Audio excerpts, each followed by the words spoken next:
I think a lot of these guys have it backwards, where if they believe that volume is the most important thing, if you believe that volume is the most important thing, then you're going to reduce intensity in order to get more volume. But if you believe that higher effort training and progressive overload is primary, then volume and frequency become subservient to that. Welcome to the Wits and Weights podcast. I'm your host, Philip Pape, and this twice-a-week podcast is dedicated to helping you achieve physical self-mastery by getting stronger, optimizing your nutrition, and upgrading your body composition.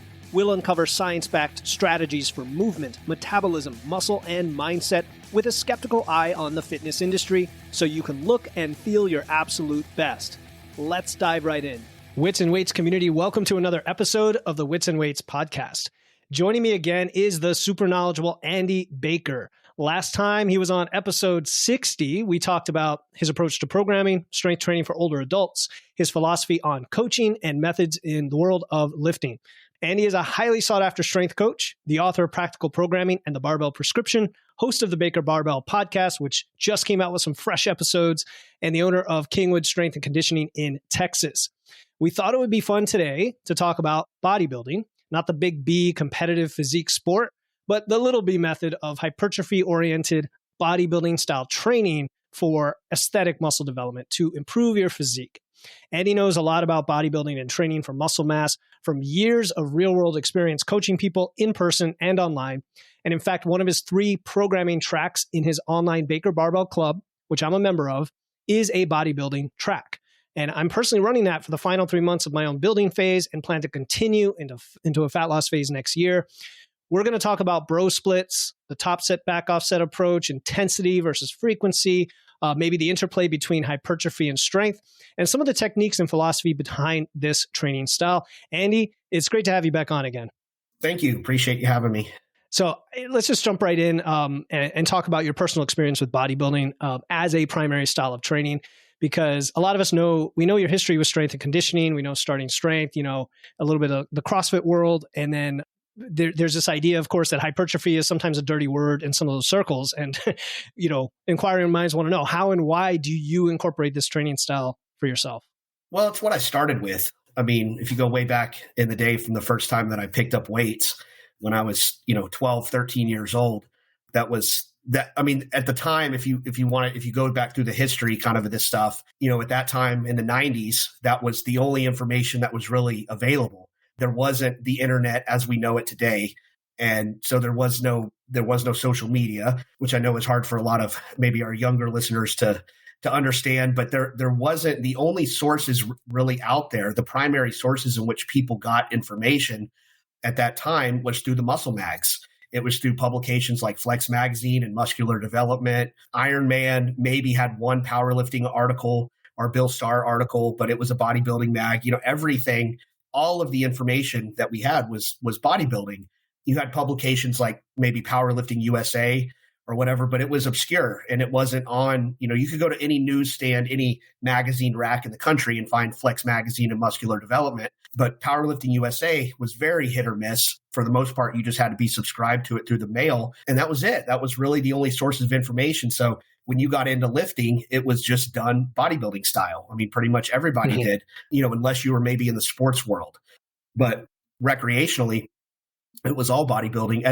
And then, if you look at participation in sports like powerlifting with the time when I was growing up, early 90s or 90s and, early 2000s, powerlifting wasn't what it is today, in that there was there was no social media and there was just not wide participation in the sport of powerlifting. It was a very, very niche community. It was a very small sport.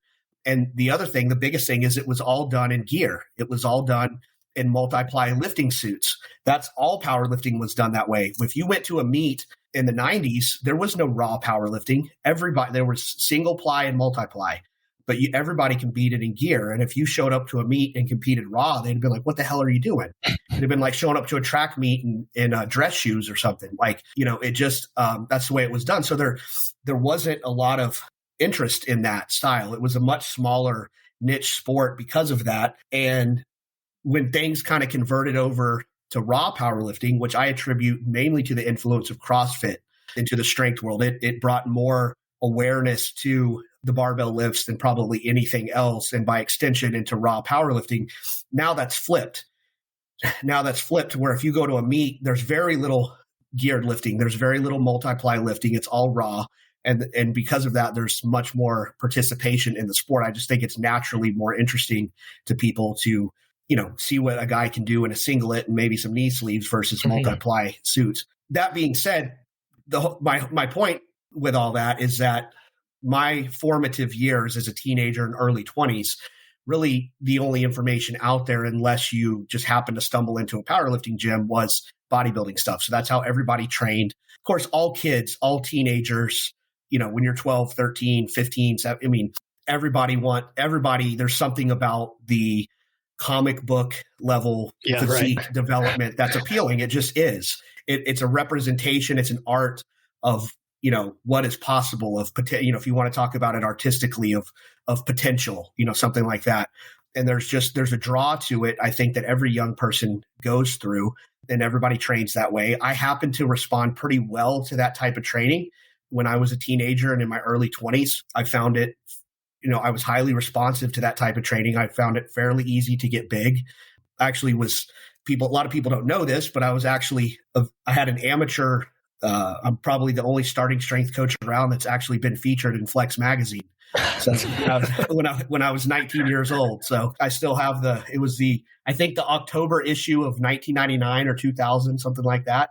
So I put on muscle pretty easily, and that was without the use of drugs or anything like that. So I think when you have some success with something, you tend to gravitate to and do more of it, study it more, put it into practice more.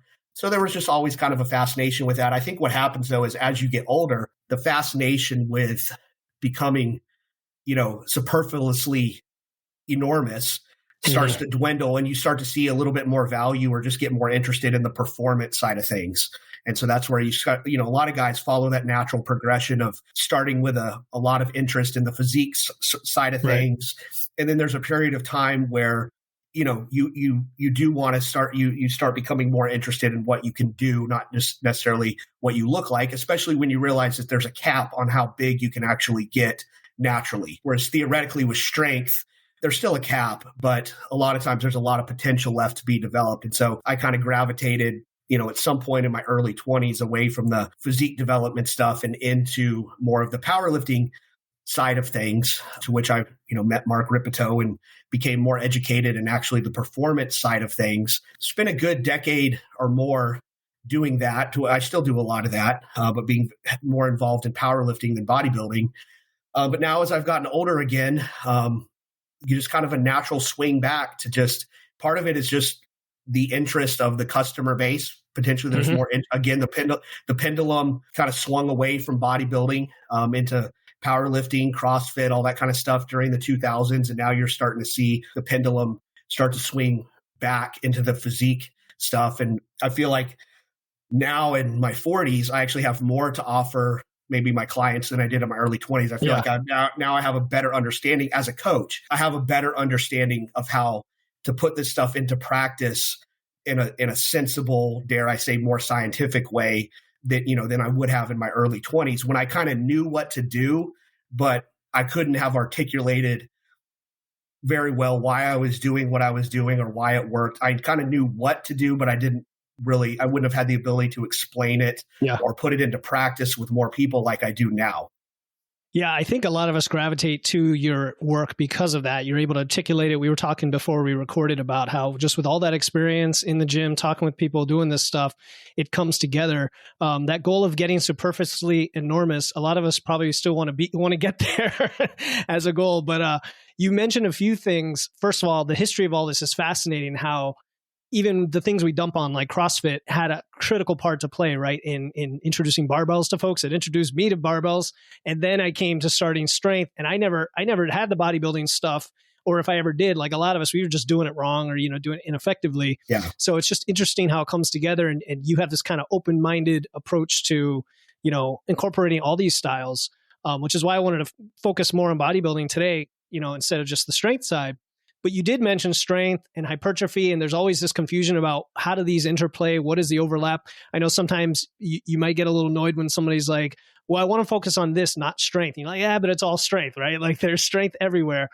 You mentioned on, I think 2 podcast episodes ago on Baker Barbell Podcast, 3 factors. You said muscle mass, motor recruitment, and intermuscular efficiency, implying that there's this overlap between them all and they contribute to each other. Can you just summarize that here? I mean, people can listen to the whole detailed episode, but just kind of summarize that. So that was, when you look at strength, I mean, strength is force production, right? It's the ability to displace a load or to, however you want to define it, but strength is force production. And it's, you cannot divorce strength from load. The person who squats 500 is stronger than the person who squats 400. Mm-hmm. So what are the elements that affect your ability to move greater and greater loads? What are the elements in place that are going to make you go from a 300-pound squat to a 400-pound squat to a 500-pound squat? And really there's 3. And we're going to skip over things like mindset and consistency and determining, like, yes, those are important, but they're not. We're going to just focus on the more physical side of things. Yep. The primary way in which somebody is able to, well, it's hard to say what's primary and what's secondary and all that, mm-hmm. because I think it changes with the development of the athlete. But by and large, the most important determining factor as to how much weight you're going to be able to move on a given lift, let's just say for a 1-rep max, is the amount of muscle mass that you carry. I mean, in powerlifting, 9 times out of 10, the guy with more muscle mass is going to win. It's just, you don't see people that walk into the gym or to a meet. You see some enormous, big, jacked guy with his, traps are coming out of his ears, mm-hmm. and a big, wide back and huge shoulders and big legs. He's going to be stronger 9 times out of 10 than the guy that doesn't look like that. So muscle mass matters. And I think for years, we always assumed it was just the heavier athlete would win. I mean, that was the same. Yeah. Mass moves mass. I mean, and in general, the heavier weight classes outperform the lower weight classes in terms of absolute load. Maybe not based on a percentage of body weight or whatever, but in general, the heavier, the 308s and the 275s are going to move more weight than the 220s and the 198s. That's just the way that it is. Now, is that just weight, or is that because of the fact that the heavier guys have more muscle? And I think what modern powerlifting has shown us is actually, it's not just the mass moves mass or whatever. It's just that when you're 308 pounds, you have the potential to carry a lot more muscle than the guy that's 198 pounds.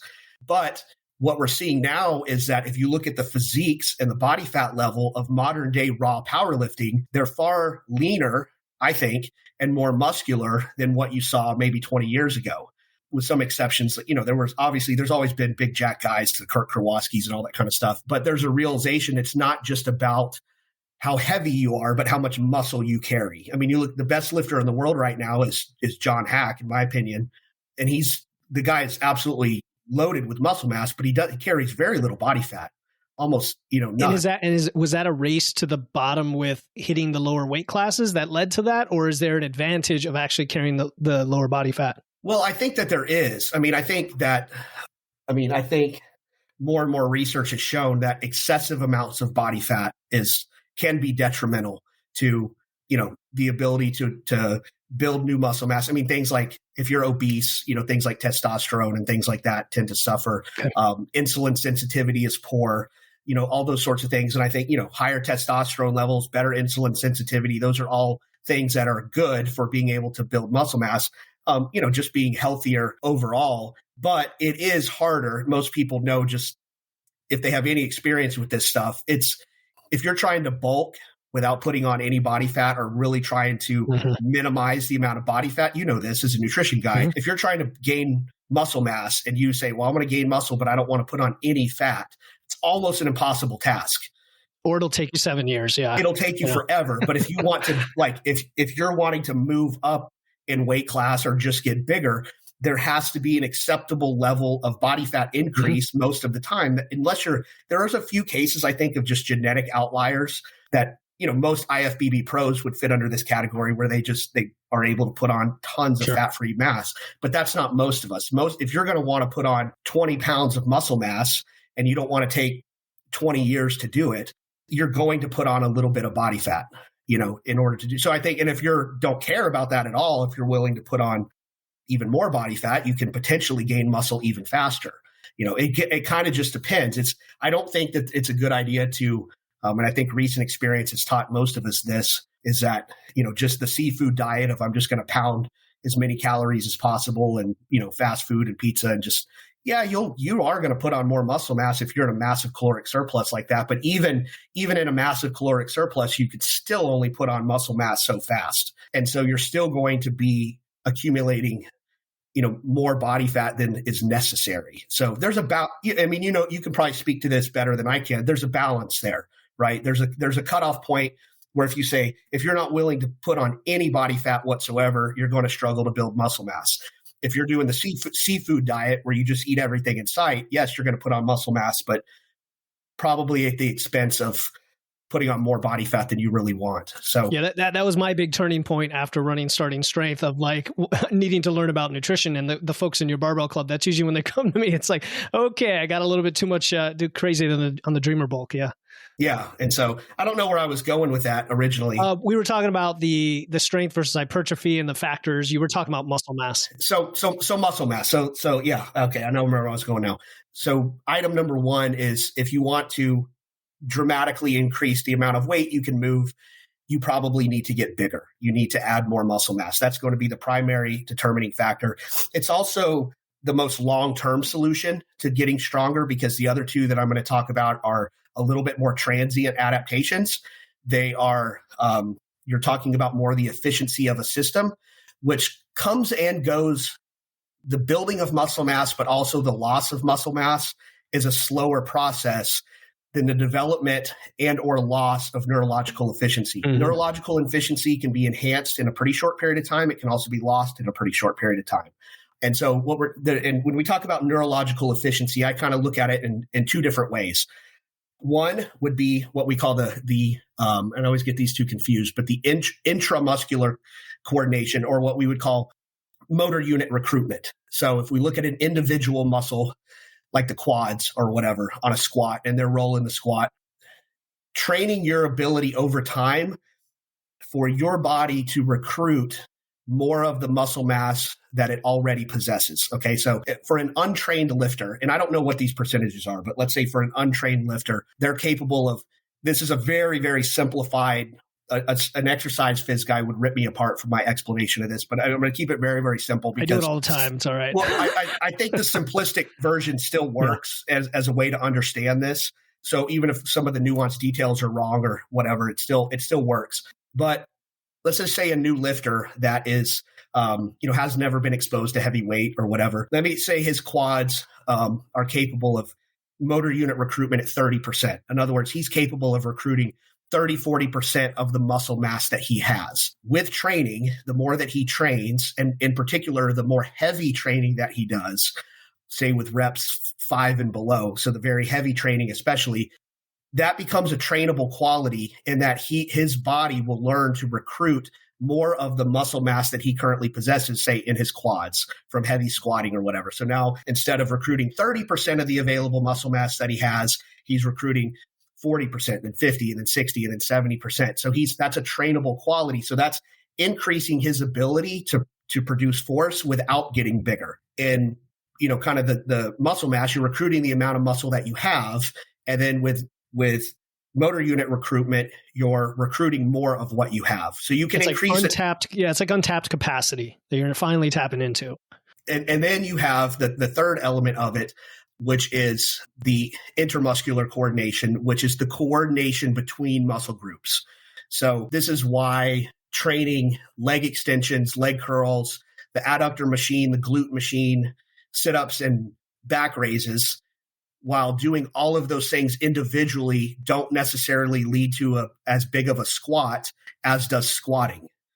Because it's not just each of those, all of those individual muscles play a role in the squat, but they have to be trained to work together in order to optimize the efficiency. So you could have a guy theoretically that could increase muscle mass in his lower body through a series of isolation movements. He could leg curl, leg extension, adductor machine, a glute, whatever those call it, hip thrust or whatever. Mm-hmm. And, he could train all of the constituent muscle mass used in a squat individually would not have the same impact as just training the squat, because not only is he working those muscles, but he's working them together. And so that they become better at working in a coordinated fashion in order to do that movement. If you look at, and again, this is a trainable quality, the more squatting that you do, theoretically, there's an upper limit for sure, but the more squatting that you do, the more volume and frequency or whatever that you do, potentially the better you get at it.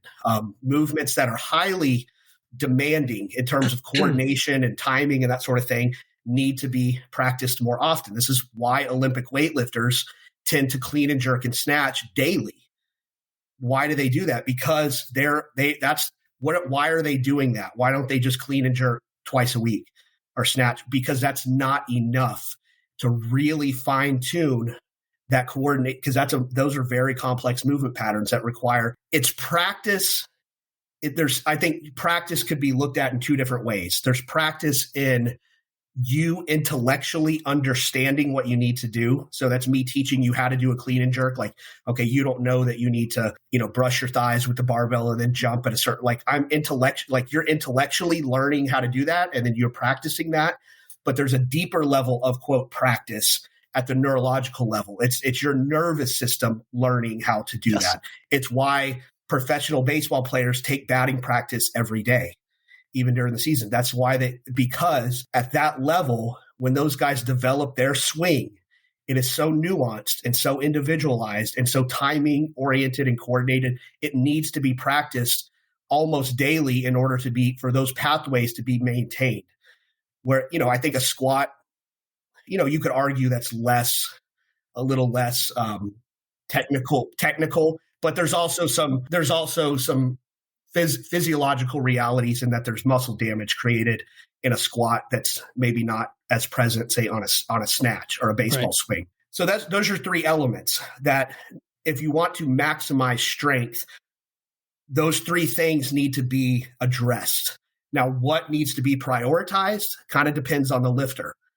A guy that's been squatting for 20 years may not need that much, quote, practice. Like that movement is kind of ingrained in his body to where he doesn't need. But a newer lifter, that's part of why they maybe benefit from squatting 3 days per week, because that movement pattern is not yet embedded in their neurological system.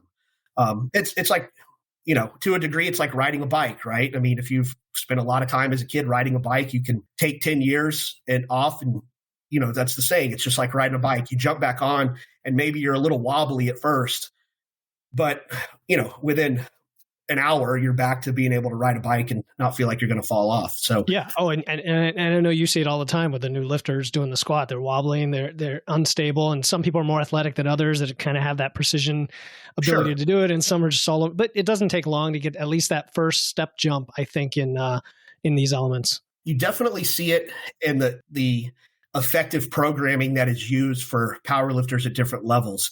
Mm-hmm. Guys that tend to focus, if you look at the training programming for especially modern day, the guys that tend to benefit the most from very high volume, high frequency programming. So these are the guys that are benching 4 days a week. I've seen some guys that bench 5 or 6 days a week, but guys that bench 4 days a week, maybe squat in some form or another, 4 days per week, deadlift 2 or 3. So these higher frequency programs tend to be present much, much more in the lower weight class athletes, your guys that compete at 165, 180, 198. You don't see it as much on the big heavyweights. And I think part of that is because at those lower weight classes, they're not building any more muscle. They're not getting bigger. And so what lever do they pull? Well, they pull the neurological efficiency lever, because they have the amount of muscle mass that they have is more or less set. They're not gaining any weight. They're staying at 165 or whatever. So the only way for them to increase their total is by goosing that or pulling that neurological efficiency lever, if that makes sense. They have to get better with the amount of muscle mass that they currently have. Guys that are moving up the weight classes over time, that are going from 165 to 181 to 198 to 220, as they're obviously, as they're climbing up the weight class, they're building muscle, and they may not have to pull that neurological efficiency lever as hard as a lower weight class guy. Does that make sense? Yep, for sure. Right. For sure. So does that make sense? No, yeah, it makes sense. Yeah. No, it makes sense. And so now we're talking about, so today I want to focus on intermediate lifters, general population, right? We're going to assume that the stuff about strength holds for a rank beginner. Just get stronger, do something like starting strength, you're good. Now the question is, let me give you real quick. I want to give one more example of this that this audience might be more familiar with. This is something that I've meant to point out in a couple of different places that I haven't, but guys will notice often if they've been, let's say they're squatting twice a week or once a week, and you give them you plug in a light squat day somewhere in the middle, they will immediately start to see improvements on their heavy day. So let's just say they've been squatting heavy on Mondays, and that's it. And maybe they're having a hard time progressing on their squat. And then you stick a light squat day, so something like 3 sets of 5 at 60%. It's not very heavy. It's a medium amount of volume. You stick that in on say Thursday. Within 2 to 3 weeks, a lot of times their heavy day squat starts to improve. Why is that? Well, they didn't get bigger by adding in 3 sets of light squats later in the week. That's not a very hypertrophy-oriented protocol. But what did it do? It immediately, that's why I was saying this adaptation is transient. It immediately increased neurological efficiency by having that added day, that increased frequency. Now they're squatting every 2 or 3 days instead of once every 7 days. That adaptation occurs pretty quickly. The system gets more efficient really, really quick. And so that's why that even that added light squat day, that's why it improves performance almost immediately, because that neurological efficiency thing can be manipulated in pretty short order, if that makes sense. Yeah, it makes sense. And it actually brings up another question, because you addressed this toward the end of your last show. You were talking about bro splits versus high frequency programs for intermediate lifters. And it kind of brings that question to mind of, this is getting more popular now, Andy, right? You've probably heard it. Jeff Nippard made it popular 3 years ago when he was experimenting with it. And now I see it coming up again. My own community is asking about it. Why not do a 5-day full body program? And you kind of addressed it on your show, but one of the reasons I hear the science guys saying it could be more effective is there's a diminishing point of return with the number of sets. So like if you do a typical bro split, you're hitting say 15 to 20 hard sets across that muscle group in one session. Whereas if you do high frequency, you might hit 6 to 8, and 8 is kind of that point of diminishing returns. And so therefore you're able to get more effective reps across the week. What are your thoughts on that? Well, first of all, I don't think that, some of it depends on how you define like a hard set. I kind of reject the idea that anybody responds well to say 20 sets per week, 20 hard sets per week on any muscle group. Somebody that, in my opinion, somebody that feels like they need 20 sets, the exception might be back training, but you're actually talking about different muscle groups. That's actually not one muscle group. It gets lumped in, but that would be the only case where I would say that somewhere close to 20 sets could potentially be effective. But say for like the quads, anybody that needs 20 sets of direct quad work in order to grow their quads is simply not training hard. Not training hard enough. Okay. And so there's an assumption that you have to either accept or reject it when you talk about volume. And that is relative intensity. How close to failure is optimal? If you accept, as I do, it's going to change your opinion on this. So some of it just depends on if we agree or disagree on this. You're going to have a different opinion on volume and frequency. But if you accept that higher RPE training, if we want to use that term, or training closer to failure is more effective for muscle growth, then that is going to reduce the amount of volume that you're capable, that you either can do or should do, and by extension frequency. So I operate under the premise that, and a lot of the current research supports this, and I think most bodybuilders have always kind of known this or accepted this, that training closer to failure is the superior stimulus for hypertrophy versus training very far away from failure. So taking your sets right up to the point where you can't do another rep is more effective than leaving 3 or 4 reps in the tank. Mm-hmm. And so it kind of depends on where you fall on that. But if you accept that, if you say, well, training closer to failure is superior, then you're going to have a different calculation for how much volume is optimal. You cannot, like on the quads, you cannot take your sets to failure and also do 20 sets per week. Whether you do it all in one workout or spread load it out, it's just not going to work. And so that's going to impact the volume calculation. So what was your question? That was the question. I kind of wanted to get that out of the way just because I know I've had some questions on it as well. And you basically addressed it. There's two other things you mentioned on that show I wanted to bring up. One is it leaves no room for error. Like you have to get everything perfect. Right. And I don't like when I say, well, if you're doing 20 sets per week, you're just not training hard. And I'm not saying that because it's like, well, you're just a pussy. And it's like, it's not, it's actually because I believe that harder training, taking your sets closer to failure is actually more effective. And I to the degree where I think that should be primary. And then the amount of volume that you do is subservient to that. And so I think a lot of these guys have it backwards where if they believe that volume is the most important thing, if you believe that volume is the most important thing, then you're going to reduce intensity in order to get more volume. Mm-hmm. But if you believe that higher effort training and progressive overload is primary, then volume and frequency become subservient to that. Does that make sense? To intensity and training to failure.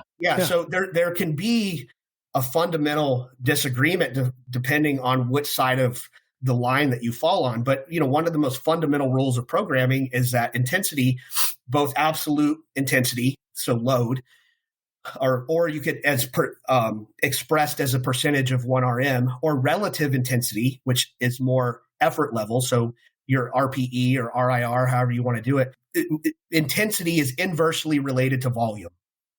So as intensity goes up, volume goes down, and vice versa. So I tend to believe that progressive overload and higher effort training is more important than the total. I do think there's a minimum threshold of volume that has to be met. But I think the volume and the frequency is subservient to the other factors.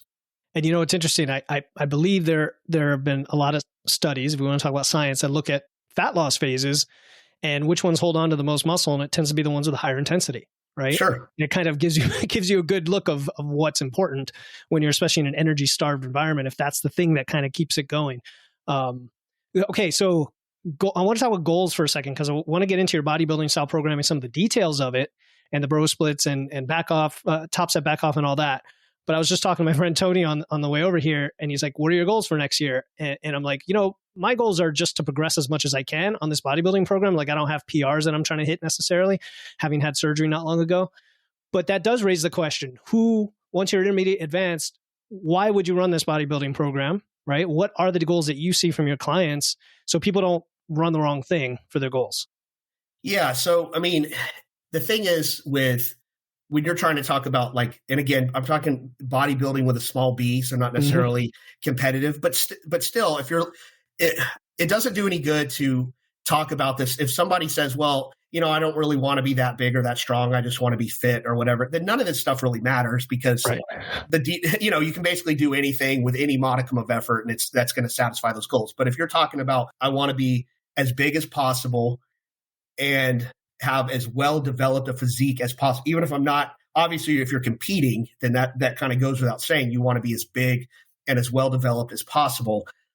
Even if you're not competing though, and you say, I just want to have the best possible physique out there, then one of the fundamental differences between that type of training, bodybuilding training, and powerlifting is that there's really with powerlifting, there's only 3 exercises that you have to do, right?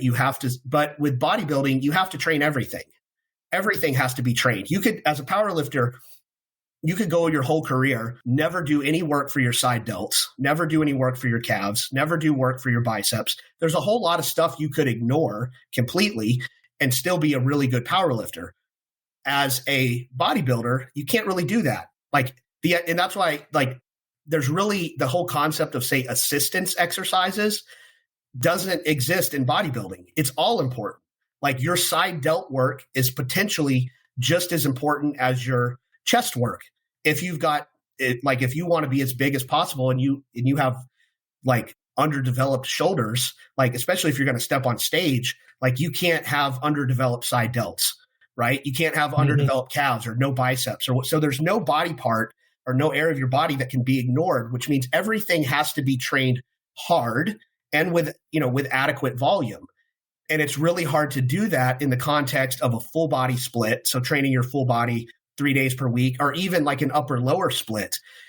It's so energy intensive to do the type of bodybuilding training that you necessarily, just from a practical standpoint, even of just time management, that those things have to be split up into their own, let's say their own days, or at least they have to be given adequate amount of time and energy in the workout. If you're doing a full body split and you do squats and then you do bench presses and then you do bent over rows on Monday, you're kind of at the end of by the time you do all three of those lifts and you do all three of them with, the amount of volume that they need and the amount of effort and the amount of effort that they require, the progressive overloading over time, like it doesn't leave a whole lot else in the workout. There's not a whole lot of room for other stuff. And to the extent that you will do other things, they're going to be half-assed. Like for most people, especially as you get stronger, squatting, benching, and bent over rows all in the same workout, you're probably pushing an hour and a half, right? And so whatever you do after that is, even if you're trying to push hard, you're just not going to be able to devote the amount of energy and effort level into those sessions in a practical way. So it makes some sense to at least split things up, say into upper body, lower body. But even then, again, as you get stronger and as you get stronger and more advanced, you also develop the ability to fatigue yourself a lot more. And so it may be difficult to bench, bent over row, shoulder press, dips, 5 or 6 different movements, all for different muscle groups. Those workouts become both very long because you have to, say, warm up new movements. So you have to move from benching to rowing. There's a whole warm up process for moving to that completely different muscle group. And that just the time and the energy spent just on that upper body workout may not allow you to give adequate attention to all the areas of your body that need development. And so there's a natural progression. I kind of went over this in my last podcast episode of, what that progression might look like of a guy. Yeah, even if he wants to be a bodybuilder, let's just say we take some kid who wants to be a bodybuilder on day one, but he's never been in the weight room. I'd still probably start him out with like a 3-day-a-week full body program because he doesn't necessarily need at the beginning to have a dedicated arm day or whatever. He can just kind of hit those big rocks and get stronger on those, and he's going to see progression in his physique. But then as he gets stronger and he wants to continue to put on even more muscle, he's probably going to have to split things up into like an upper body, lower body.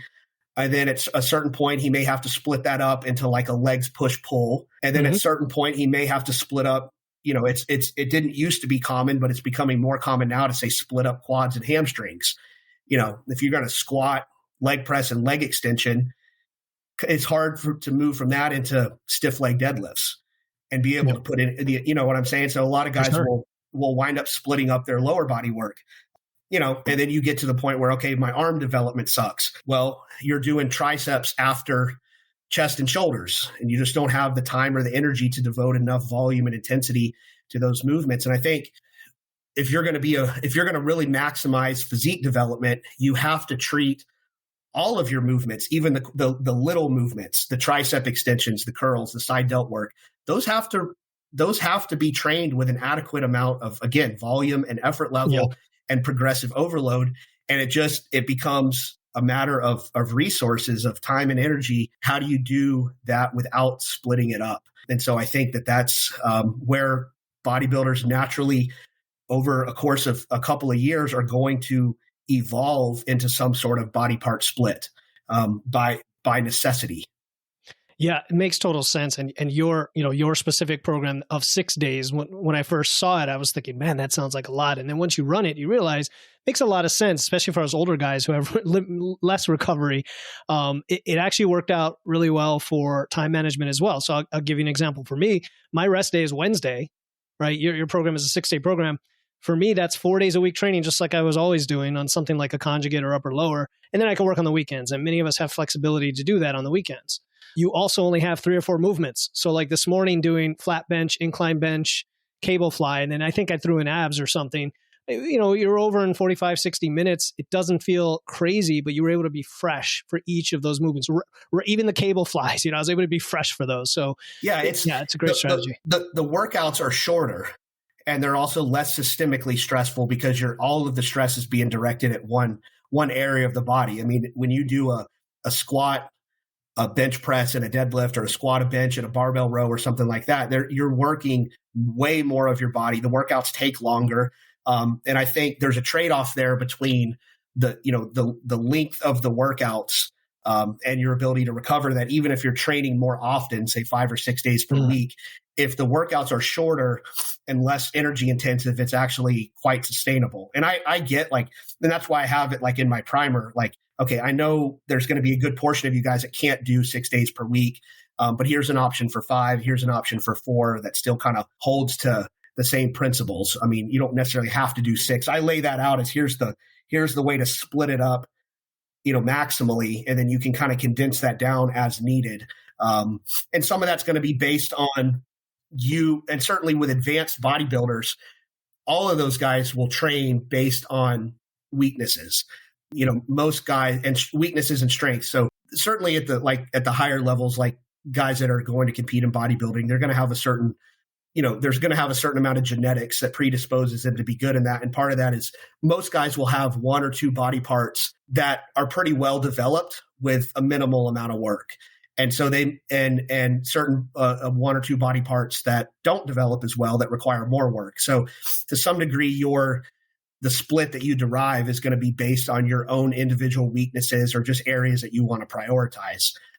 So your movement, if you've got an awesome lower body, then maybe you don't have to split up quads and hams. Or you just don't care that much about it. Or, if you've got like me, I still train my arms directly, but I've got genetically probably a fairly gifted set of arms that if I wouldn't necessarily have to train them by themselves. I could tack on triceps at the end of chest and biceps at the end of back and still have reasonably good developed set of arms.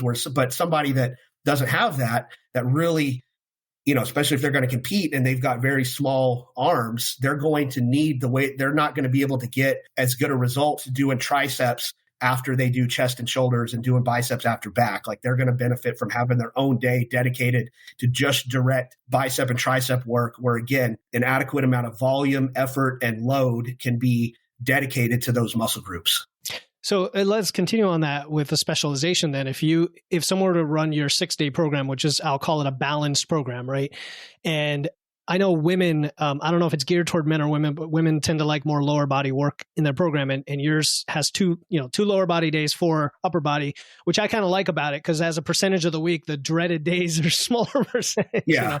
But if somebody had weaker legs or women or whatever, how would you make a tweak to this? Well, part of that is women tend to recover better than men. Men, and that's not that they have some superhuman ability to recover. Women are not as good as men at generating the same amount of stress. Men, because of that we have higher levels of motor unit recruitment.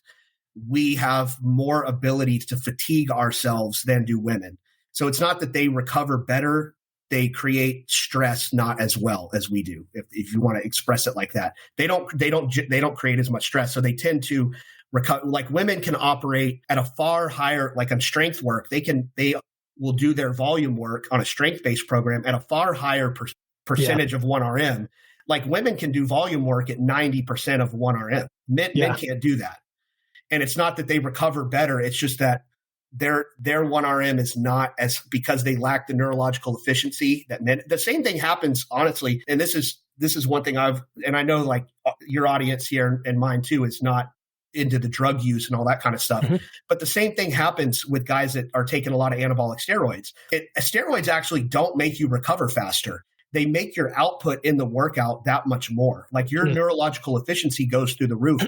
So you actually generate a ton more stress during the workout. And I think that's part of the reason why you don't see IFBB pros training their legs 3 days per week or training their chest 3 days a week. People always say, well, they recover better. They can do much higher workloads. That's actually not true. And they don't actually do more volume. They generate more, they create a more significant stress with their training, and their adaptation to that stress is more profound. Does that make sense? But their recovery is not better. If you take a steroid user and have him train legs heavy 3 days per week, he won't be able to recover from that. So actually someone who's less neurologically efficient could get away with training their legs 3 days per week. Does that make sense? Yeah, I see. And yeah, so women, if you have that spectrum, if you want to, if you wanted to have like a 3-part spectrum, at one end of the spectrum, you would have, this is a very oversimplified version, but on one end of the spectrum, you would have, women. On the middle, you would have non-enhanced males. And then at the other end of the spectrum, you would have enhanced males in terms of neurological efficiency. The closer you are to the female side of that spectrum, the more volume and frequency you tend to be able to do because you're generating less stress at every workout. Does that make sense? Yep, for sure. Yeah. And so that's, I don't know where I was going with that. Oh, for women. So women, you might be able to put in, 3 leg days or instead of splitting up, say, even if they kept 2 leg days in there, which I would probably do, I would probably keep 2 leg days in there, but you might hit quads and hams hard on both of those days. Like they might, instead of splitting up quads and they could get away with a higher volume leg workout twice per week as opposed to splitting things up. Got it. That's good to know. So then if somebody like, let's say a guy wanted to specialize in any particular body part, is that a similar approach where they would take the day that's focused on that part and just are they adding intensity or are they adding another movement in there? So the way that I do it is the way that I have 2 specialization programs on my website. I have an arm specialization program and a shoulder specialization program. I'll probably write some other ones, but those are just the 2 that I started with because I have a little bit more familiarity with designing those. So I've got more feedback from customers and clients and stuff with those. But what the first thing that I do is I don't look at saying, okay, how can we just blow up the amount of volume and frequency that we do. That's not my primary. My primary actually, let's say with the arm specialization program, is with the training stimulus itself. How can we optimize the amount of stress that this person can put onto their biceps and triceps? So I prioritize that during the week. One is I precede that day with rest. So I may give them the Saturday and Sunday off. Right. What I do is I bracket the area of the body that we want to prioritize. I bracket that on both ends with rest. So let's say Saturday and Sunday, I'm going to give them an off day. And then Monday, we're going to hit their arm training. And we're going to do it so that way they are fresh. They're not coming into that workout sore or tired. They're fresh so that they can maximize loading, effort level, enthusiasm, even volume into that workout. And then the next day I would do legs followed by another rest day. So they actually get two rest days on either side of that workout. And then later in the week, let's say Thursday, we would do like chest and shoulders and maybe one other tricep movement in there. So I goose that frequency a little bit by giving them one really, really hard day of tricep training, say on Monday, and then touch it again later in the week. And then the same thing, like we do like a back day on Friday with a little bit of bicep work. My name is Tony. I'm a strength lifter in my 40s. Thank you to Phil and his Wits and Weights community for helping me learn more about nutrition and how to implement better ideas into my strength training. Phil has a very, very good understanding of macros and chemical compounds and hormones and all that. And he's continuously learning. And that's what I like about Phil. He's got a great sense of humor. He's very relaxed, very easy to talk to. One of the greatest things about Phil, in my view, is that he practices what he preaches. He also works out with barbells. He trains heavy, not as heavy as me, but he trains heavy. So if you talk with him about getting in better shape, eating better, he's probably going to give you some good advice. And I would strongly recommend you talk with him and he'll help you out. Thanks. And I think where a lot of guys go wrong is they say, well, I want to develop my arms. So I'm going to have 3 dedicated arms. I'm going to train my arms heavy and hard and high volume Monday, Wednesday, Friday. So I'm just going to go ape shit with volume and frequency and effort, and I'm just going to annihilate my arms. 1, it doesn't work that well because recovery is not going to be good. 2, there's going to be interference effects on the other upper body work that you do. So when you do chest, shoulder, work, back work, where are you going to put that in? If you're training it's like you're going to be now, instead of like letting your arms rest and recover after you bomb the shit out of them, you got to go right into like a chest day or a back day or whatever. And so you're training those arms. Yeah. You're training those damaged muscles. And I think like in order for a muscle to grow, it needs adequate stimulus and it needs adequate rest. The way to do it is to maximize what I was saying before, maximize the stimulus, but not necessarily through just bombarding that muscle with more volume and more frequency. Does that make sense? Yeah, makes sense.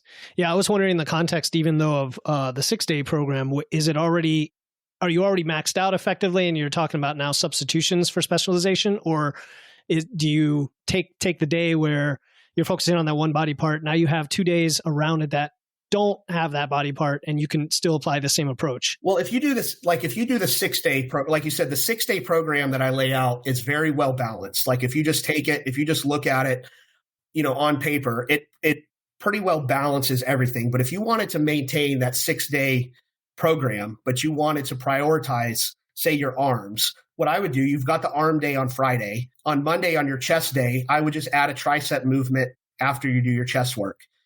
And then one bicep movement after your back day. And then just keep your arm day in there. So I do move that frequency lever a little bit, but not a ton. Does that make sense? Yeah, I get it. That way you're not interfering with the body part's day itself and you're putting it far enough away from that day to kind of just hit it a little bit more. And that's the way that 6-day program is laid out. It allows you to do that with just about any muscle group. I mean, you could do, I think it might be a good idea to so people know what we're talking about, is to actually lay out the 6-day split. Yeah, let's do. I know I'm jumping all over the place. Let's do the split, and then I want to get into things like top set, back off set, which I think is pretty innovative. So the split, and it kind of, the joke is, Monday is chest day, like like everybody. But Monday is chest, Tuesday is back, Wednesday is quads and calves, Thursday is shoulders and traps, Friday biceps and triceps, and Saturday hamstrings, and then calves again, and then Sunday is an off day. So that's pretty well balanced. Like every major muscle group has its own day. But again, the idea though, that like the criticism of a split like that is, well, you're only hitting muscle group once per week. Well, there's two reasons why that's there's a main reason why that's not true. And that's because the effect of overlap. Like overlap is a real thing. Like there's a natural overlap of, and this is influenced mainly by your exercise selection. So let me lay that out a little bit so people can see that even if you're worried about frequency of, you said I'm doing shoulders on Thursday, like I'm only hitting my shoulders once per week. Well, that's not really true. If you look at your chest day, I always have an incline movement on your chest day. It may be the first movement, it may be the second movement, but there's always an incline press on your chest day. All your EMG studies will show that inclines hit the front delts just as well as overhead pressing does. So right there, if you're overhead pressing on Thursday with a machine or dumbbells or barbell, whatever, and then hitting inclines on Monday as part of your chest day, right there, you've got two direct stimuli for the front and the side delts. On your back day, any rowing movement that you do, especially rows where you've got, elbows high, you're pulling in line with the chest, that's a tremendous rear delt movement. Like you're going to get a lot of rear delt stimulus from basically all of your rowing movement. And then you're hitting them again in isolation on your shoulder day. So rear delts are getting hit twice per week. Traps might get hit 3 days per week, because I would generally have people do like, say, a shrug on Thursday. But most of your rowing exercises that you might do on your back day are going to incorporate traps. And then on your hamstring day, I usually have some sort of deadlift variation, a stiff leg deadlift, an RDL, or even a conventional deadlift, all of which are also going to hit the traps. So even though we've got, quote, one on paper, we've got 1 day for doing traps, they're actually getting stimulated 3 days per week.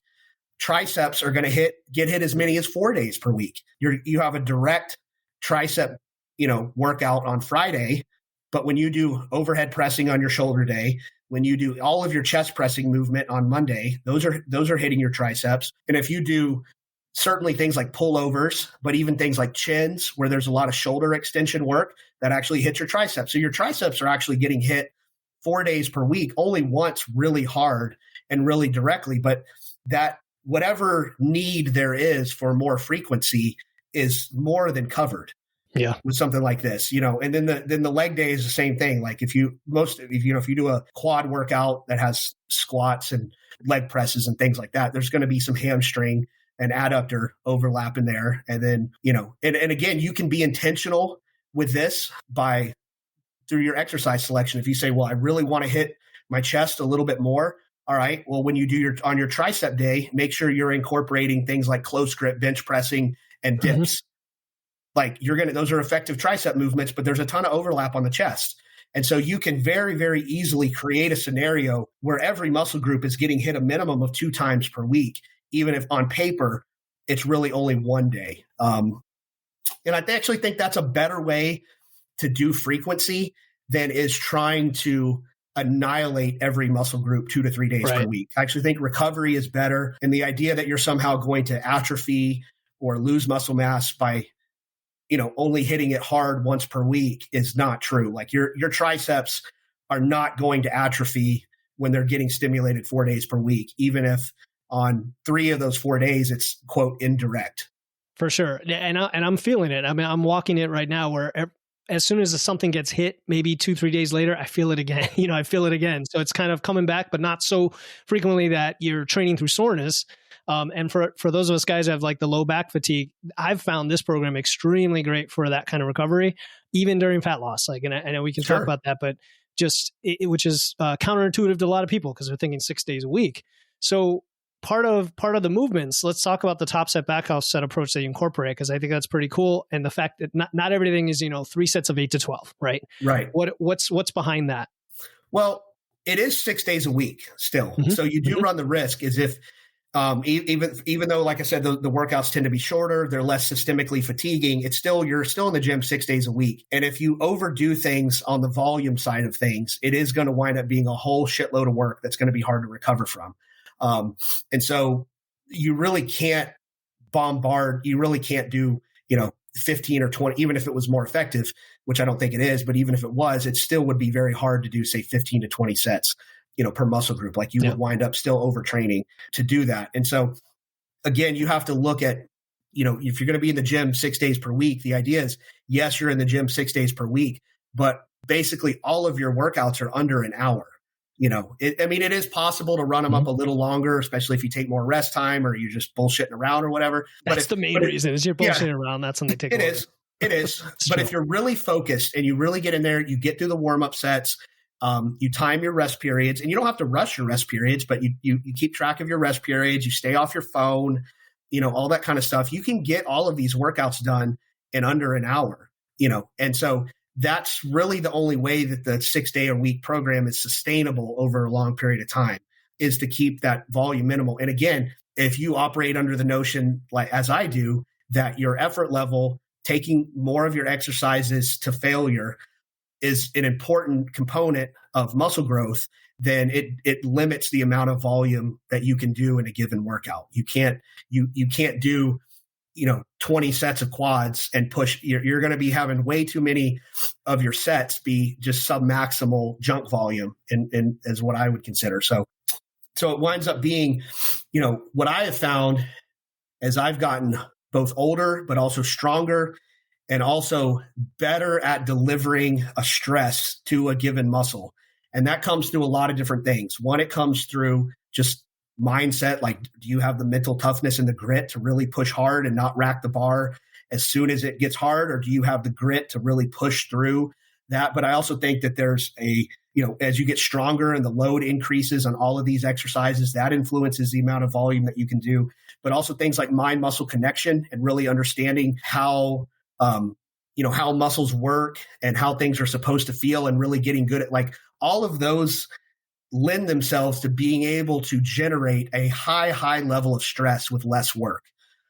And the analogy that I always use, and also exercise selection, also picking and choosing the exercises that deliver the optimal amount of stress to that muscle group through taking it through a full range of motion, having a longer eccentric component, limiting the amount of work that other muscles, like this is where you could make the argument that a hack squat is actually a better quad developer than, say, like a low bar squat, because of the fact that the quads are doing you're taking the quads through a full range of motion, and it's really only the quads that are doing the work. So when you take that to failure, let's say, or right up to failure, it is your quads that are failing. Versus when you take a deadlift I've played devil's advocate on this for a couple of years now to try to get people to think. When you take a deadlift to failure, what is failing? You don't know, right? It could be any number of things. When you take a Romanian, what's the bottleneck? Yep. When you take a Romanian deadlift to failure, what's failing? The hamstrings. Yep. Probably so. You take a leg curl to failure, what's failing? Definitely it's the hamstrings, right? When you take a hack squat to failure, what's failing? The quads. So that starts to get into the whole Mike Israetel concept of the stimulus to fatigue ratio. The stimulus is increasing on that muscle group, but the overall amount of systemic fatigue is less.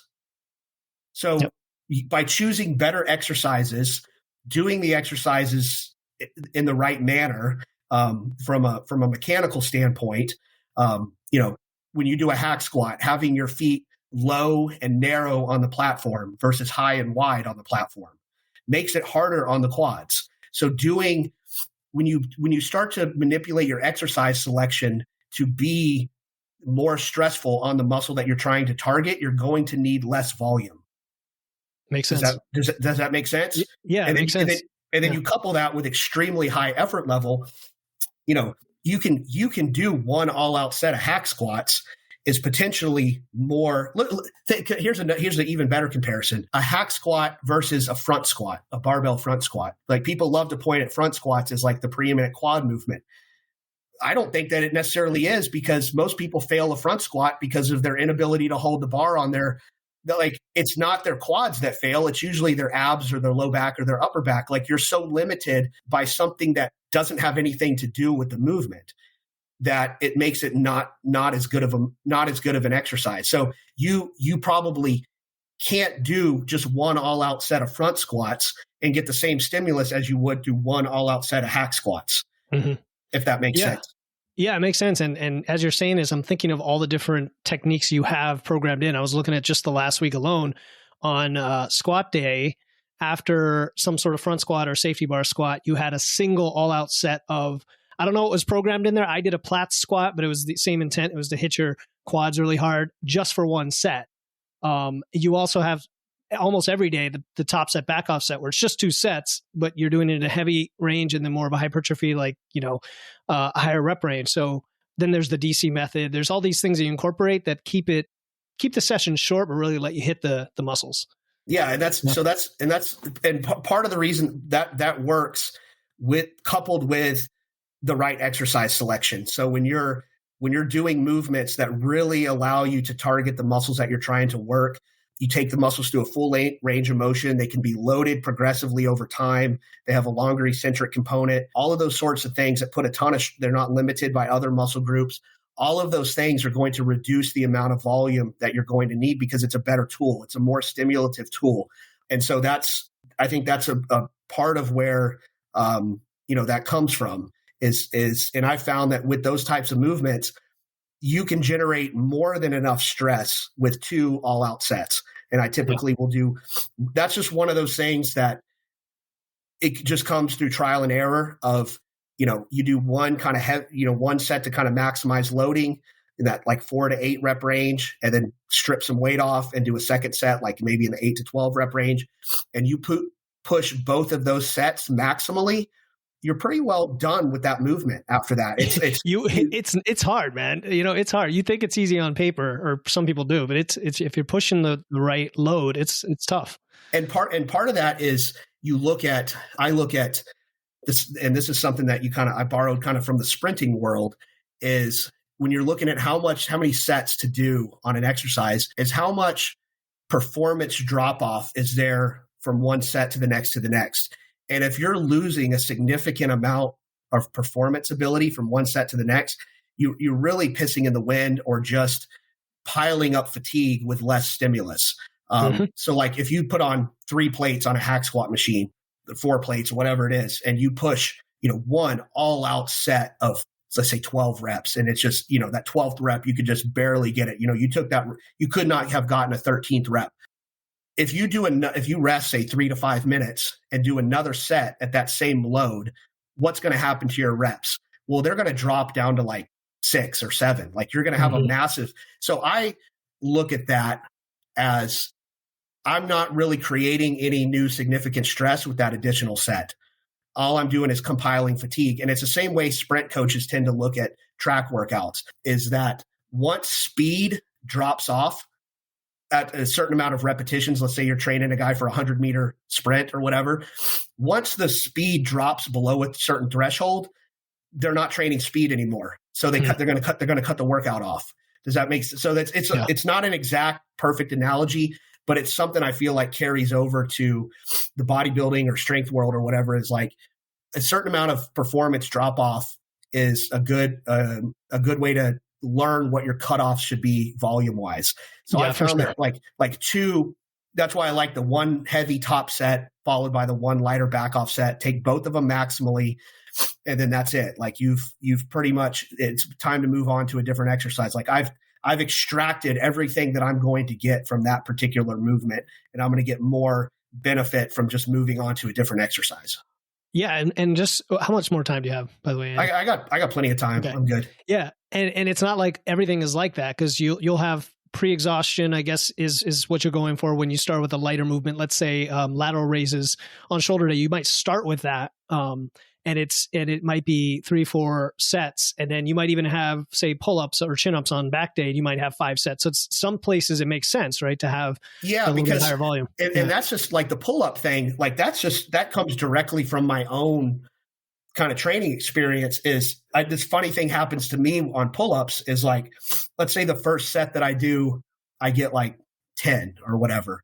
And then I do a second set and I might get like 7. But then I can do a third, a fourth, a fifth, a sixth. Yeah. It never drops off. And I think, again, that's not that the back has some superhuman ability to recover better. It's that it's harder to generate the same level of stress on, say, a pull-up. Like you're not actually taking that muscle to absolute and complete failure in the same way that, say, a hack squat does to the quads. Does that make sense? Yeah. Like it does. And I've always wondered that too. It's like, am I not training hard enough in the previous sets, or is it just recovering that much? Yeah, it's the same like with a lateral raise or something like that. Like you can't load those things up very much. So there's like an inability to just progress and load. And there's also, because they're so mechanically disadvantaged, is that it's actually hard to really create a ton of stress where that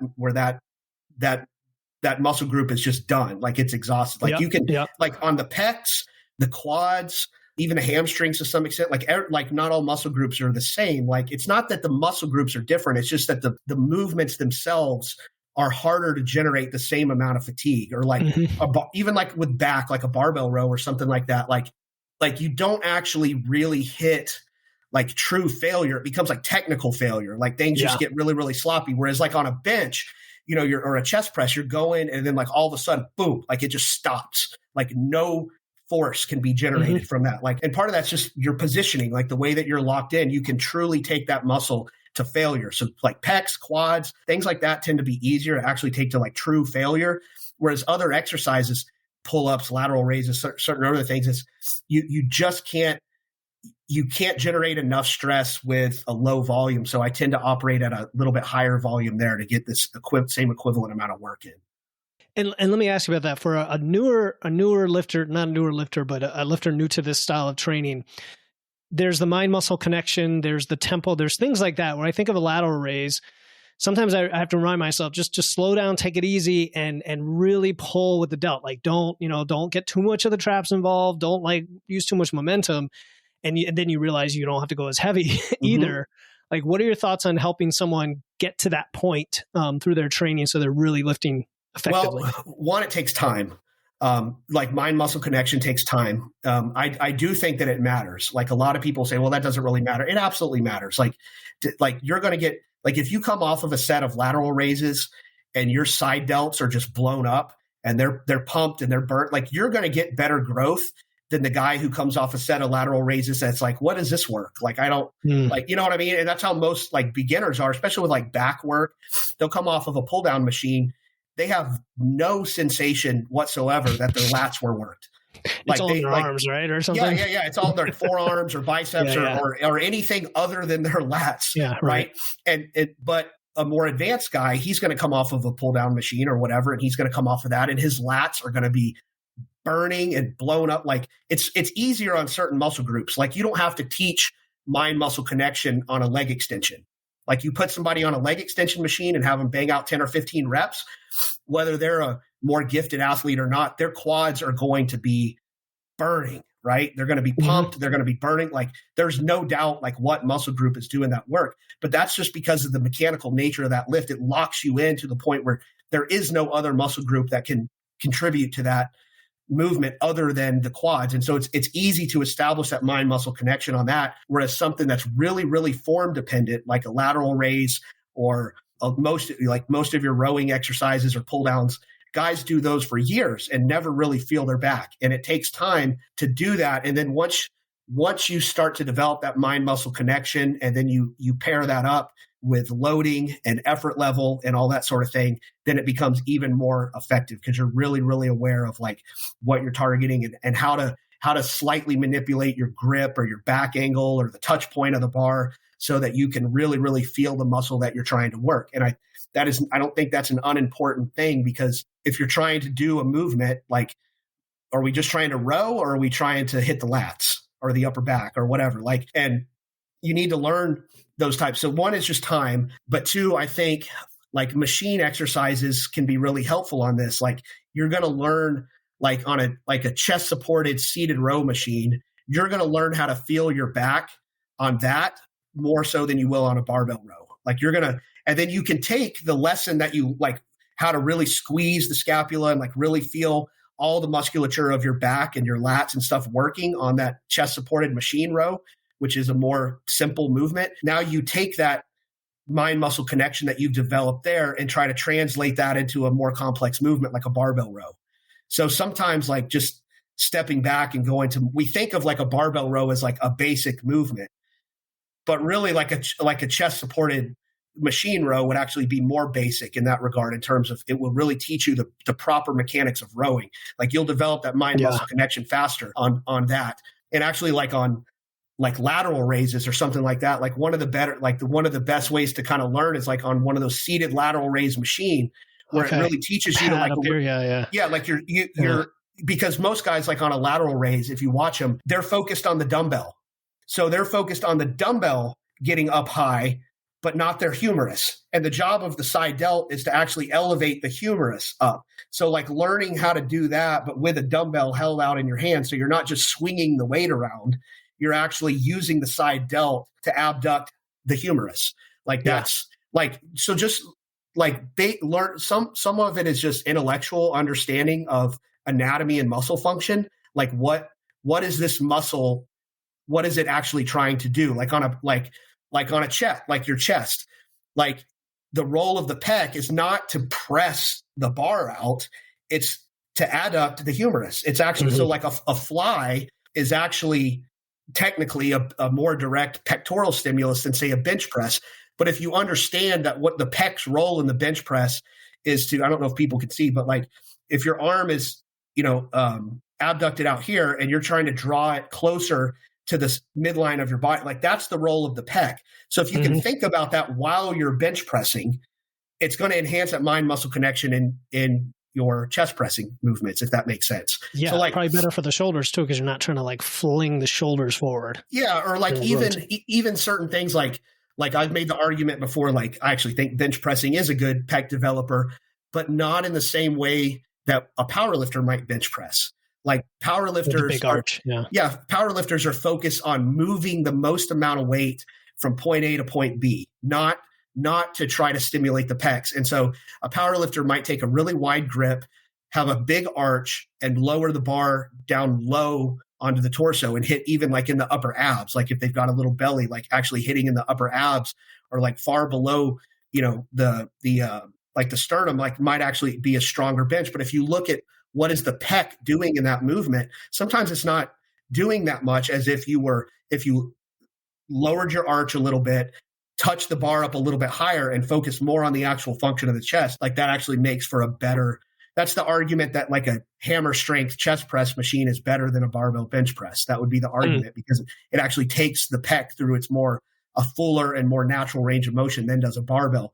But if you're aware of muscle function, you can kind of manipulate those movements a little bit to get better contractions out of them. And so that's a part of that as well. So I think it's very important, all of this, because, people listening, I think a lot of people treat accessory or I know we're not calling them that, but these isolation movements as easy, right? It's just, you just go through the motions, treat them as technical as a low bar back squat and really learn the anatomy. And almost even more so. Like I tell my guys that like when I have an online client, that's more interested in hypertrophy, I'll be like, all right, this is our first week together, first couple of weeks. Like I want you to send me videos. And it's like what the videos that they send me are like the squat, the bench, and the deadlift, right? Like the big movements. But I don't see videos of their lateral raises and their curls and their tricep stuff. But I'm like, no, I want to see that too, because actually the technical execution of those movements is just as important, if not more important than the big lifts. Like on a squat, I don't teach mind muscle connection on a squat. Like I teach mechanics, right? Like, but on, some other movement, I'm going to be more focused on like learning, like making sure that guy is really, really technically executing that movement well and feeling that movement where he's supposed to be feeling it. So it is like mechanically the little stuff, it's just as important, if not more important than the big stuff. And that's where, again, the idea that, and even for a power lifter, like if you're going to be doing these bodybuilding style accessory movements to support your squat, bench, and deadlift, you still need to do them almost with the same mindset that a bodybuilder does. Like it's not less important for them because the idea is still you're doing tricep extensions to build muscle in your triceps. It's the same reason a bodybuilder would do it. So like the technical execution definitely matters. And I think the better you get at the technical execution and the more mind muscle connection you can develop. And again, you couple that with increased strength, more mental toughness or grit or whatever you want to call it, more of a comfort level pushing to failure and beyond, then that starts to cut down on the amount of volume that you would need to do. Here's more and more for the work. Here's a great analogy that I love to use in terms of if you have a guy, like let's say we have a board, we have a 2x4 and the object is to hammer the nail into this 2x4. And I give you a nail and I give you a big old heavy crescent wrench. And I say, all right, hammer that nail can you do that? Yeah. And how many times do you need to hit the nail to drive it all the way into the board? Maybe 70 times, right? And so if you're using a bad tool for this task, you may come to the conclusion, well, it takes 70 strikes to drive a nail into this board. But what if I take the crescent wrench away and I give you a hammer? Mm-hmm. Well, now you just drove it in 15 hits. Right? Maybe you're not a good craftsman, right? So you still have to hit this nail 15 times, but you have a better tool, right? And this is exercise selection. You have a better tool. It takes less volume, less numbers of strikes to accomplish the same exact task because you have a more efficient tool. Now give that good hammer to some guy that's been a carpenter for 20 years. You ever see those guys drive a nail? It's like my dad, Boom. It always pissed me off because like we would be doing fencing or something and my dad would take it and boom, 2 hits and the nail's driven. And it took me 8 times, to drive that same nail because of the skill. And that's the same thing. He's using a better tool, but he has more skill. And so in the right tool in the hands of a more skilled person, it's going to take less strikes or less volume, if you want to call it that, to accomplish the same task. And I think it's the exact same thing with training, is that a stronger, more efficient user of a good tool can get the same benefit from a hell of a lot less work. Yeah. And this is training. Like that's the point. Even the bodybuilding stuff is training. So treat it like that skill. And it's a good reminder to me too, when I get up and go in tomorrow to really make the most out of my time. But so besides that, what are some of the other mistakes you see people making on this style program? I think like I don't want to call it a mistake, but learning opportunities.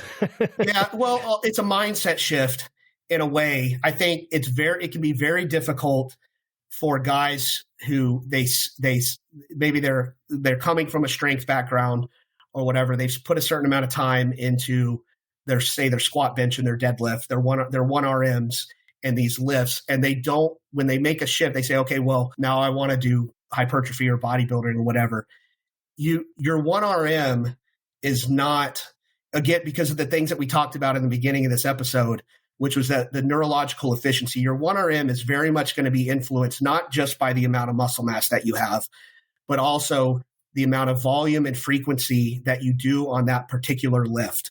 So if you reduce that, and you switch to a slightly different style of training, like it is possible that your 1 rep max is going to go down because you're not training in a way that prioritizes that, because you're not focused on that neurological development of just a given lift. And so there sometimes can be a mindset shift of, and it's not that strength doesn't matter in a bodybuilding side. It does. It's just 1 RM strength in the squat, bench, and deadlift is not the key component for developing more muscle mass. And so when I say strength is still a part of muscle building, you have to get bigger to get stronger, but you also have to get stronger to get bigger. It's a loop that feeds itself. And so, but what we're now talking about is that maybe your 5 to 8 rep max in a hack squat is actually more important to quad development than your 1 rep max low bar squat is. Mm-hmm.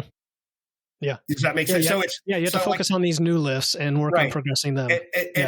So there's still the progressive overload is still there. Yeah. It's in a different manner. Like if you start on day 1 of it, you do 8 reps on the hack squat with 2 plates on each side, that still has to go up. You still need to be able to progress to 8 reps with 3 plates and 8 reps with 4 plates, or, you're still have to focus on progressive overload and trying to add weight to these movements as often as possible. But that is different than saying I need to work on my 1 rep max on squat, bench, and deadlift, because there's an element to 1 rep maxing that's purely neurological, right? That doesn't factor into bodybuilding. Just like 20 rep sets on squats, there's a cardiovascular or component and a muscular endurance component to getting good at 20 rep sets that has very little to do with muscle growth.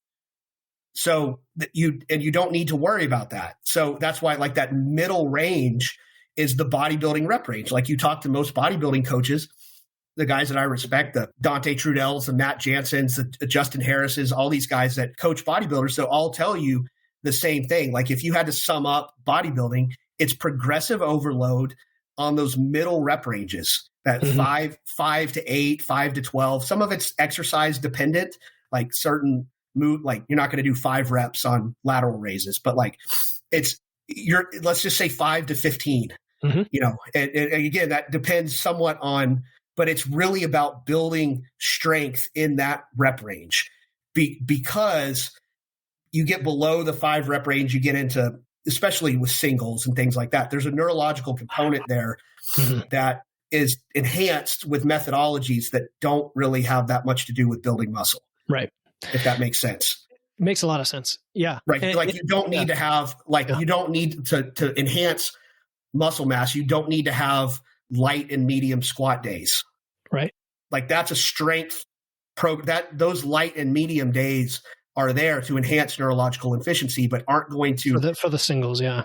Ultimately. Yeah. They're not going to do all that much in terms of building muscle mass. So the way that you're going to train for more muscle mass is that progressive overload in those medium rep ranges, pushing to failure, and then exercise selection, just divorcing yourself from the idea that you have to low bar squat, bench press, and deadlift, and that even if you are, you may be performing those movements in a way that actually is like bench pressing. You're going to be able to bench press more weight in a powerlifting style bench, big arch, wider grip, lower touch point.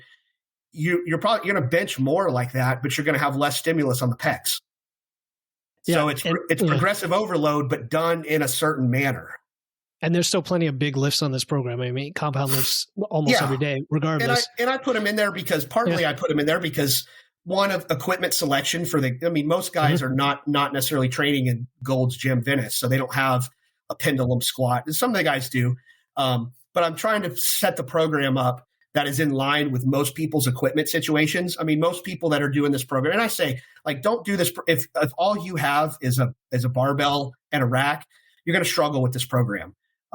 It's hard to shoehorn all that stuff in. Like you need, but most of the guys that are doing this program have a pretty well-equipped home gym or are training in a commercial facility where they have access to machines and cables and things like that, because it does make it easier because the systemic stress is lower with machine type stuff, but the local stimulus can be higher.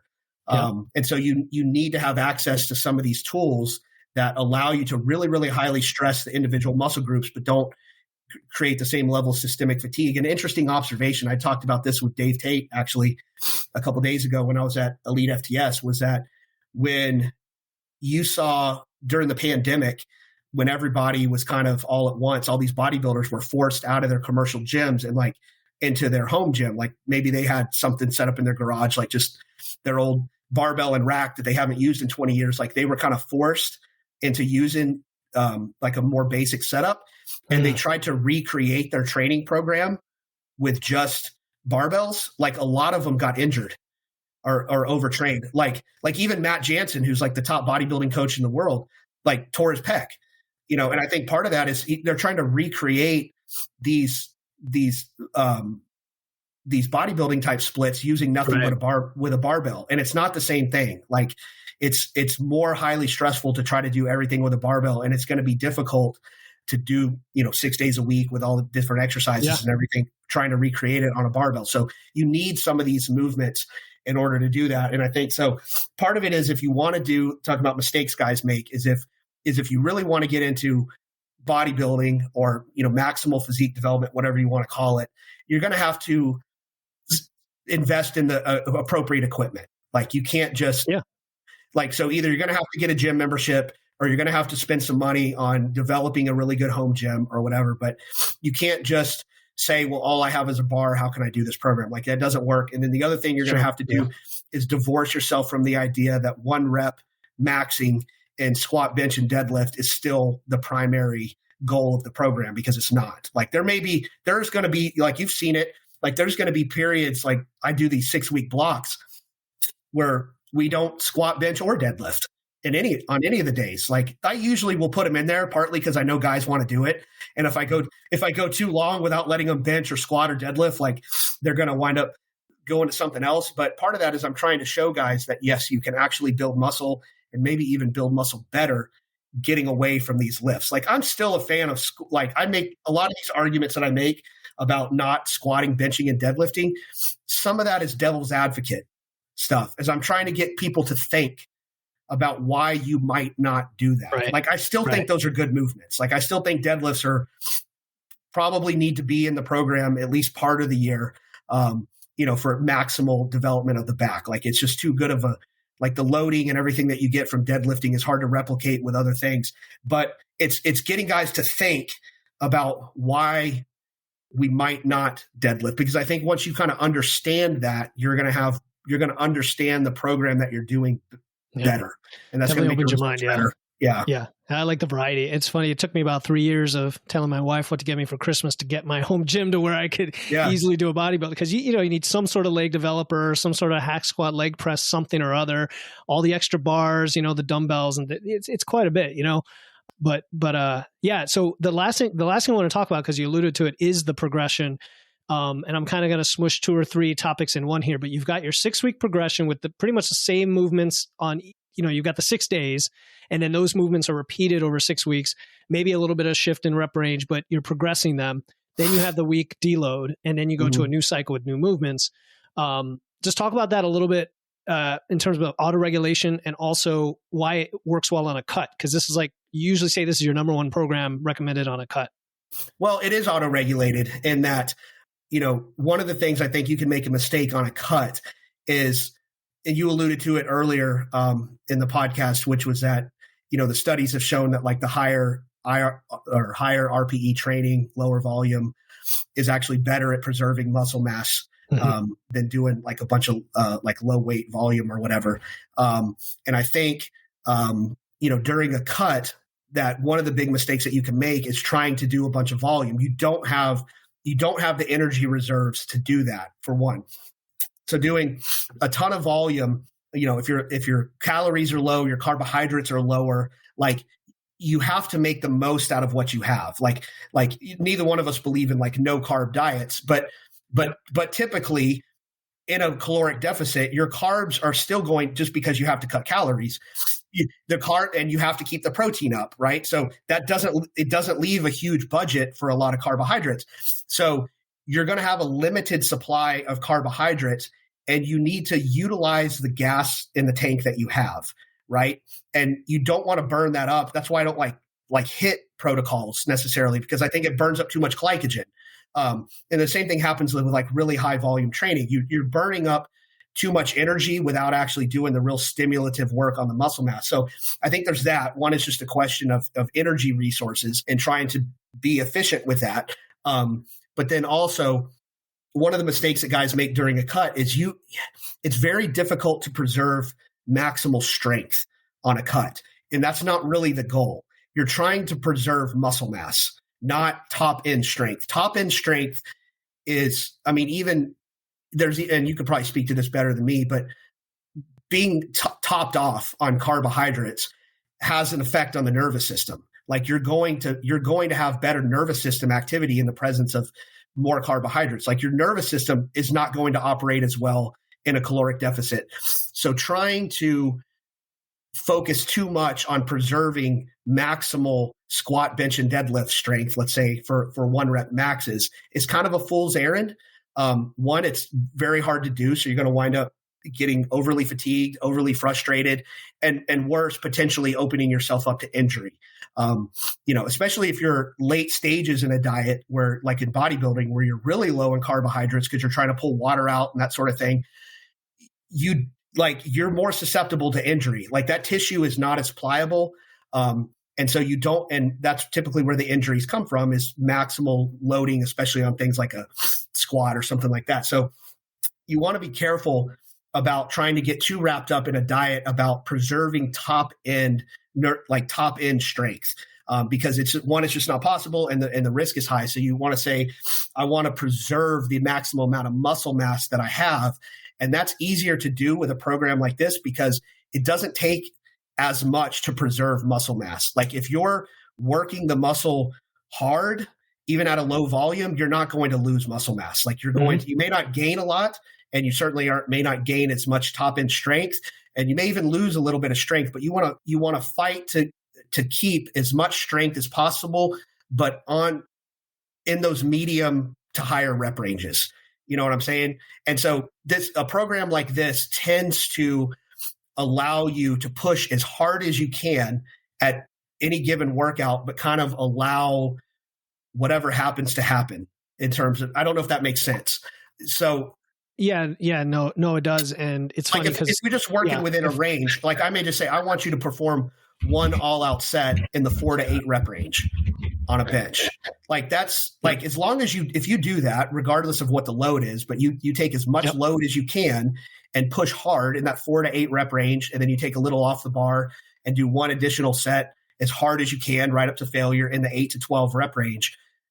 You're not going to lose muscle mass with that type of approach. You may not gain that much strength, but you're not going to lose. And that's when you're dieting, the idea is to trim as much fat off as possible, but preserve as much muscle as possible. And so a protocol like this helps with that. Also, there's some evidence, I think, both in the literature as well as just anecdotal. And this is really into whether you're dieting or bulking or maintaining or whatever. The harder you're pushing on your exercises, so the more you're pushing your sets to failure and that sort of thing, the quicker you're going to plateau on those movements. Like you're going to hit a wall faster on those. And so there's a need to rotate out to different movements. Whereas if you're training more powerlifting style and you're doing much more of your work sub-maximally, like you can because a lot of like my powerlifting programs, and it seems counterintuitive, but a lot of the work is submaximal work, more sets and that sort of thing submaximally. And you can actually sustain. That's actually the only way if you want to train squat, bench, and deadlift year round. Like most of your work is going to actually wind up being submaximal. That's the only way to sustain it. But if you're pushing your exercise, if you're pushing to failure on these movements or right up to failure, you'll actually find that you hit plateaus and burn out those movement patterns faster. And so that you need to rotate out to new exercises. Bodybuilders have been doing that for decades. Yeah. Some guys will do it phasically. So they'll do it in phases. They're going to, start their chest day with an incline press, and they're going to do that as long as possible until it kind of burns out and they're not making any more progress. And then they'll switch over to flat bench or to incline with dumbbells or something like that. Or, what is more common in bodybuilding programs traditionally is guys switch out all the time. And sometimes it's just completely auto-regulated. So this week I started with incline. The next week I start with bench. The next week I started with dumbbell inclines or whatever. And that looks, if you're familiar with like the conjugate method, it's the same exact principle. Like most bodybuilding programs is the conjugate method. I talked with Dave Tate about this last week. It's going to be on the podcast, but they don't call it that in bodybuilding, but it's the same principle. When you do the conjugate method, what we're at, and this is a powerlifting program, but what we ask you to do is say every week you're going to max out for a 1 rep max on a bench press variation. Okay. Now, why do we use variation? Why don't we say every Monday we're just going to max out on the bench press? Because if you max out on the bench press every week, you're going to regress. Like you cannot do the same movement pattern. Yeah, you can't do the same movement pattern every single week for a max. But if you slightly alter it, and 1 week is bench, the next week is close grip, the next week is incline, the next week is pin presses, you actually can max out every single week just by that slight alteration in exercise selection. And the same thing happens in a bodybuilding program because you're not pushing to a 1 rep max, but you are pushing to failure. You can't stay with those movements that long before they need to be rotated out for something else. And so because there's similar things that happen, say in a 1 rep max versus a 5 rep max or an 8 rep max, in that it's very demanding and you basically burn that movement out. So whether it's 6 weeks or every other week or however you're going to do it, there has to be some mechanism in there to rotate the exercises out, because if you do the same exercises to failure or for 1 rep maxes or whatever every week, you're going to wind up actually going backwards. Yeah. So this becomes even more true.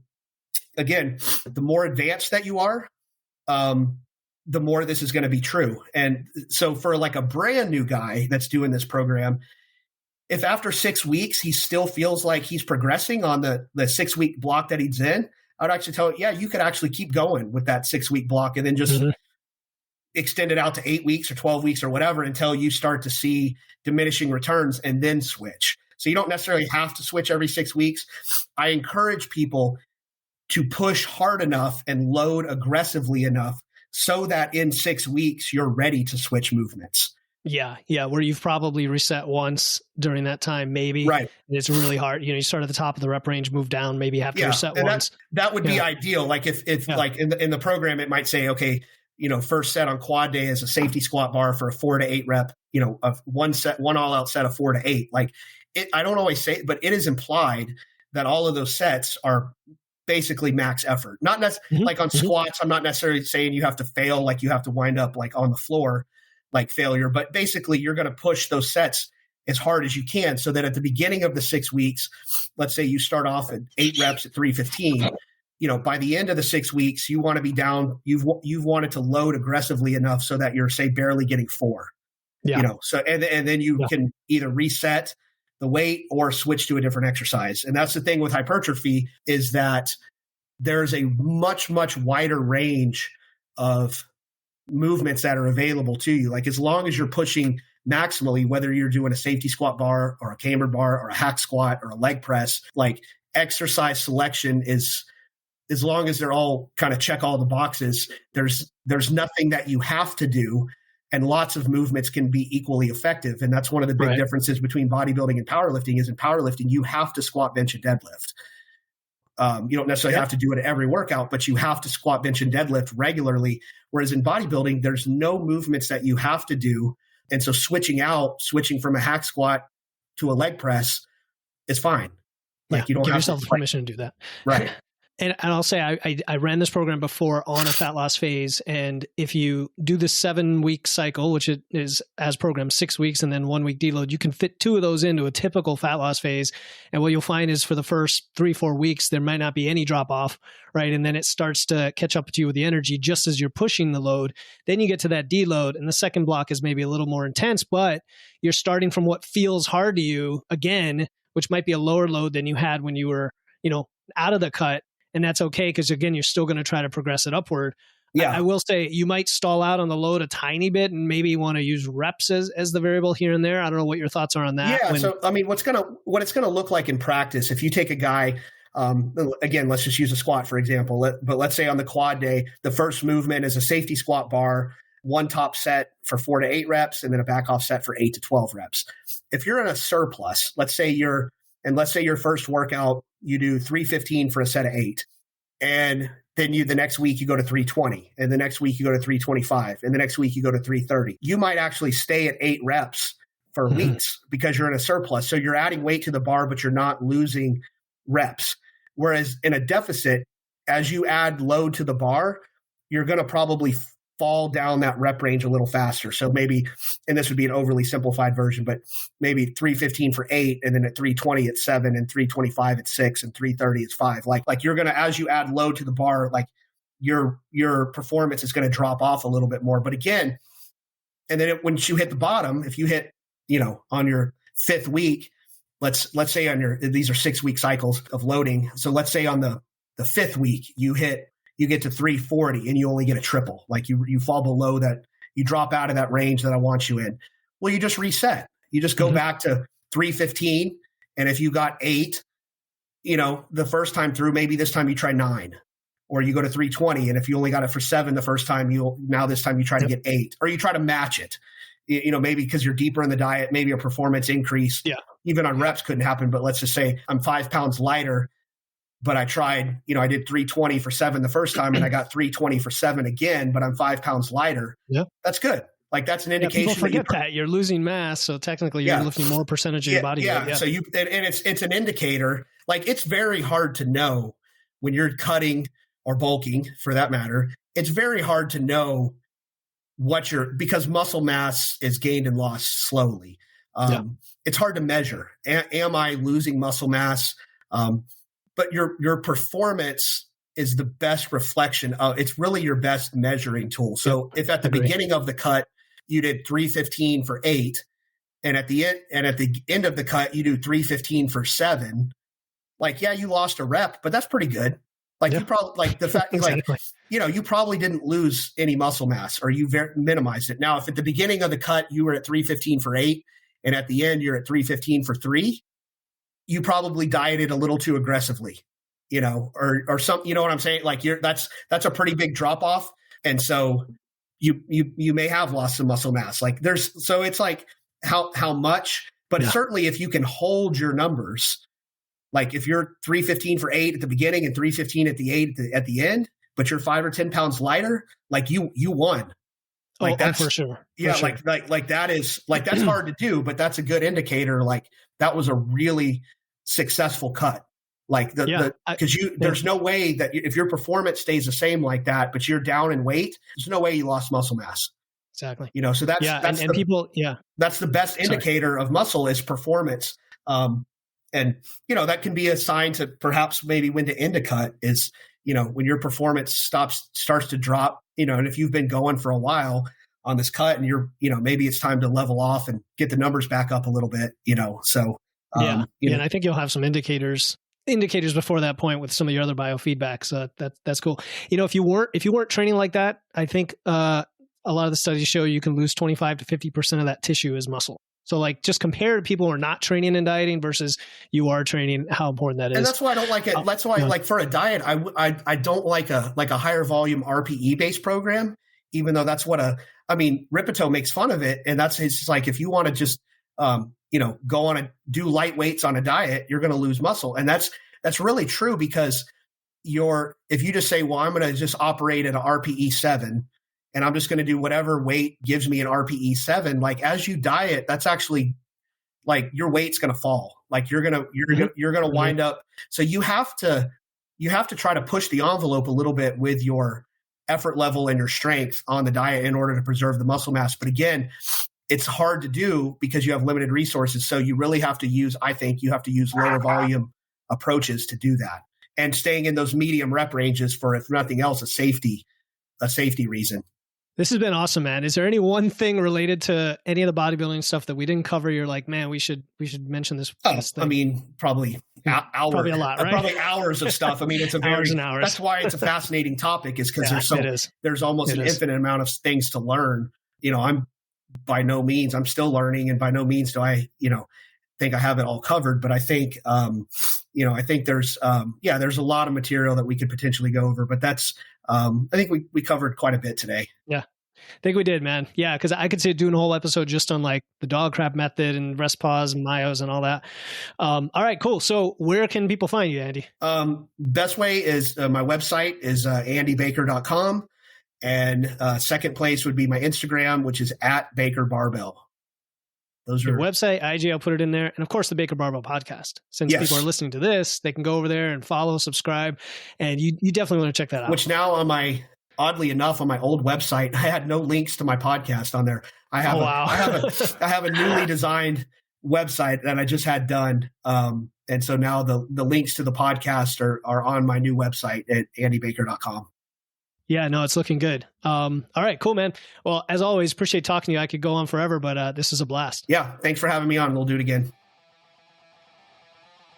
Thank you for tuning in to another episode of Wits and Weights. If you found value in today's episode and know someone else who's looking to level up their wits or weights, please take a moment to share this episode with them. And make sure to hit the follow button in your podcast platform right now to catch the next episode. Until then, stay strong.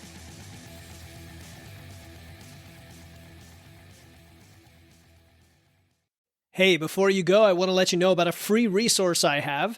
They are free guides on everything from fat loss to eating out to building muscle to managing hunger to figuring out the best macros for you and more being added all the time. You want to get the most out of these podcasts and your time to look and feel your best, and these free guides will give you a quick and easy way to know what to do.